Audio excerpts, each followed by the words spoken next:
Brillanti Dance. Kull nhar ta' ġimgħa fi 8:30 dejjem fuq One.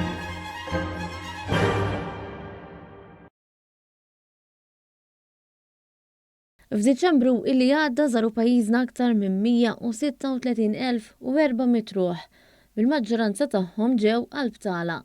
Ftit aktar minn 97,600 turist ġew għall-ewwel darba f'Malta, filwaqt illi turisti li reġgħu għażlu l-Gżejjer Maltin wara li kienu diġà ġew ammontaw għal aktar minn 38,750.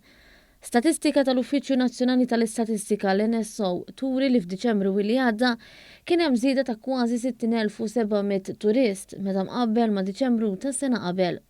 Din iċ-ċifra hija 94% tal-għadd tat-turisti li ġew f'Diċembru tal-2019 li hija meqjusa l-aqwa sena għat-turiżmu s'issa.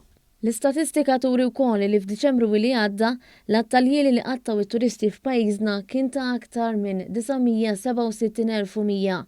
Fl-istess waqt in-nefqa żdiedet b'54% minn kważi 54,900 euro għal kważi 100,500 euro. Is-suq mir-Renju Unit kien l-aktar b'saħħtu segwit mill-Italja u Franza. Fil-fatt dawn jammontaw għal kważi 44% tat-total ta' turisti li żaru pajjiżna f'Diċembru li għadda. Il-maġġoranza ta' turisti kellhom bejn il-25 u l-44 sena, segwiti minn dawk li għandhom bejn il-45 u l-64 sena u mbagħad dawk li għandhom inqas minn 24 sena.